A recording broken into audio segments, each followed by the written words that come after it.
สวัสดีทุกท่านวันนี้ก็คงจะไม่ได้อยู่นานนะท่านดูสักแป๊บหนึ่งแล้วก็ไปมาเดี๋ยวอันปูนที่เหลืออยู่ครึ่งสอบเนาะยายพาเนาะมาลุยเอาให้หมดซะหินเท่ากับพ่อเหลืออยู่ได้เนาะได้ยุหินนี่จะยกแค่ตรงนี้ออกแล้วก็เอาหินเดี๋ยวยกแค่เดี๋ยวขยับรถออกมาให้เดี๋ยวแค่นี่สรุปเอาไงนี่แค่นี่เอาค่อยว่านะเอาแค่ตัวนี้เนี่ยวางไว้พี่เลยไว้นั่งห่มถ้ายานฝนตกใส่ยานยังกะ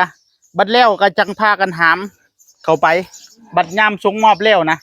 เพราะว่าบัดยามแขกมามันหลายคนมันสีบ่มีมองอยู่นะนะ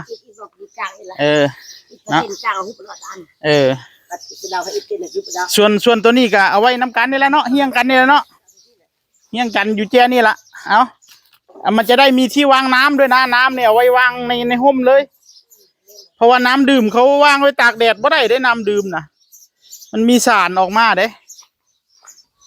น้ำดื่มนะเดี๋ยวเราขยับรถสักนิดนึง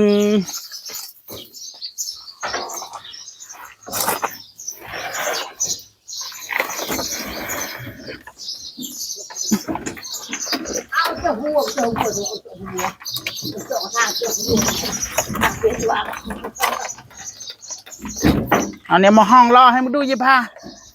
พูนห้องรอฮะนี่ตัวนี้มันมีบักหินของมันอยู่นี่รองล้อนี่เหมือนรถไฟฟ้ามันเบรกมือมันมีบัดนี้ยกแค่เข้ามานี่ก่อนเนาะจะได้เอาหินได้เนาะ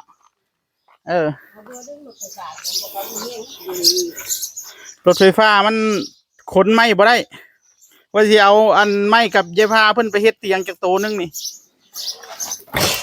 ไว้แทนเตียงไม้ไผ่อยู่บ้านก็มีเตียงไม้ไผ่มันผุแล้วหรือว่าสิเฮ็ดไหม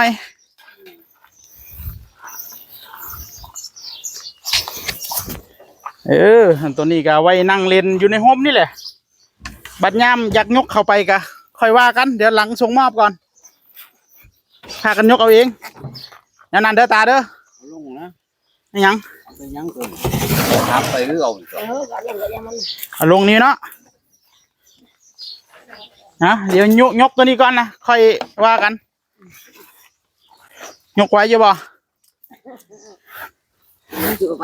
เจ้าสองผัวเมียอยู่น้ำกันยกขึ้น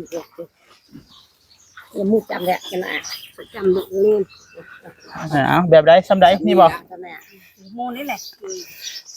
มูนเจนันเนาะมันตำมูนยืดมูนยืดตัวนี้เอาเขานี่ซ้ำนี่แหละเขานี่เลยเราเว้นไว้จะน้อยบ่หรือไหนพอให้ย่างเขามันนี่ได้บ่หรือว่าสิต่อกันเลยเดี๋ยวได้การใช่มองเดียวด้วยหรือว่าเสียไว้พุ่นให้เลือกให้ตัดสินใจเอาไว้พี่หรือไว้พุ่นค่อยว่าเฮี้ยงกันนี้ค่อยว่าคัก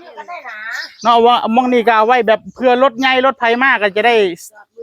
จอดได้นะได้ไปเสมอกันไปใกล้เคียงเนาะเอาอยู่บ่ข้างนี้ข้างพุ่นบ่นกขึ้นอีกจังน้อยไหนเนาะอยู่ไหนเนาะโอเคได้การไป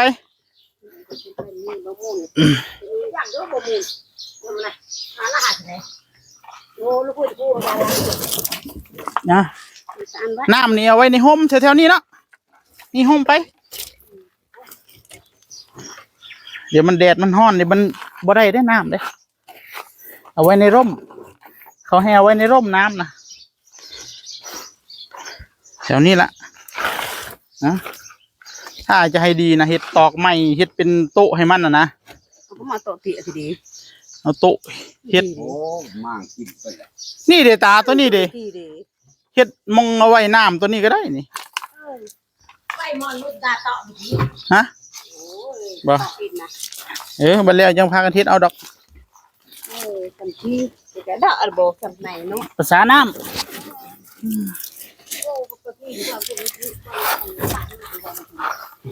นี่แล้วมองเอาไว้น่ะนี่บ่นี่ ห่านพกบัวได้นี่เด้มันอันนี้โพดถ้าอยากเอาไว้น้ำนี่ต้องตอกอีกแผ่นหนึ่งกั้นหรือไม่ก็2แผ่นใหญ่เขาบอกว่าเฮ็ด2 แผ่น2 แผ่น ๆขั้น2แผ่นนี่มันได้อยู่อันนี้ข่อยเอาไว้ให้ห่านพักบัว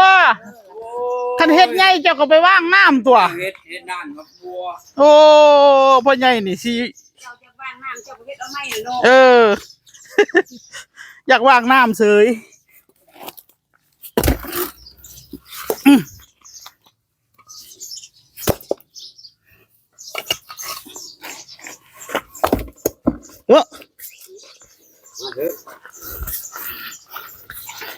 อันนี้เป็นแคร่ไม้ไผ่ได้ปะนี่ไร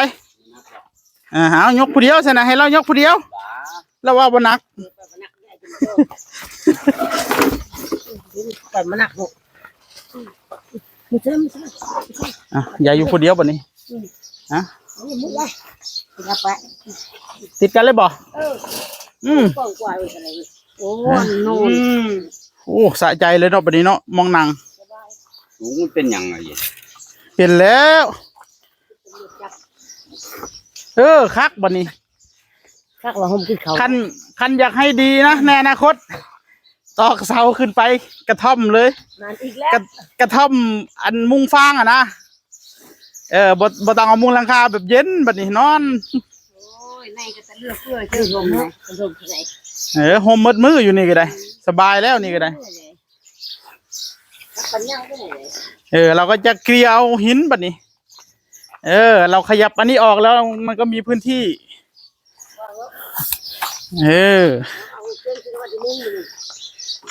จอดเอาละไม่ได้วางติดรั้วถ้าระวางติดรั้วเขาชิย่างเข้าไปบ่ได้พอดีย่างไปเน่นี่แหละดีมากคักหลายคนบอกว่าอันนี้มันสิตากฝนมันสิผุกะเป็นเรื่องของอนาคตถ้าเพิ่นราย่านมันผุเนี่ยก็แล้วงานเลยจังยกเข้าไปอยากเฮ็ดอะไรก็เฮ็ดเอาบัดนี้แต่ถ้าเป็นข่อยนะข่อยกะอันเอาไว้นี่เอาผ้าเต้นก็ได้หรือใช้ให้ดีใช่ปะอันนั้นไอเสือน้ำมันเจ้าเสือน้ำมันปูจบเลยบ่เปียกเลยเสือน้ำมันเสื้อที่จะได้เสื้อพุ่นละ100 5ซื้อนั่นเป็นบ่แบบนั้นมันดูดน้ำเอาเป็นเสือน้ำมันนะเสือน้ำมันที่มันเขาไว้ปูเฮือนปูยังนะเห็นบ่ร้านค้าเขามักเอาไปปูโต๊ะปูยังนะปูโต๊ะปูยังเสือน้ำมันมันป้องกันน้ำซึมเข้าไปใน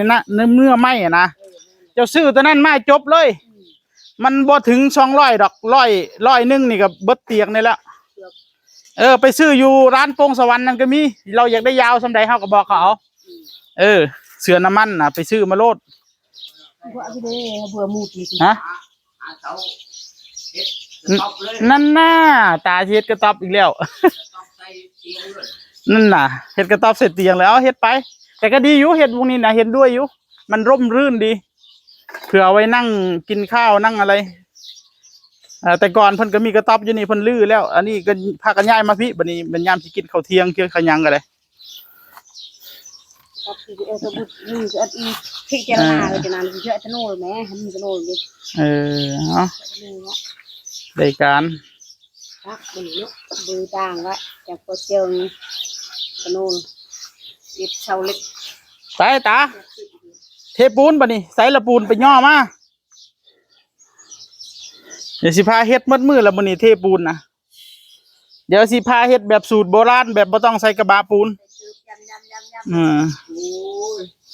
อย่าฟังโอ้ยปูนเครื่องกระสอบมีเฮ็ดเบิดมือว้ายปูนคนกระสอบเขาก็เฮ็ดมืดมือก็สิเป็นหยังเดี๋ยวนี้ตำรวจประจับดอกนะ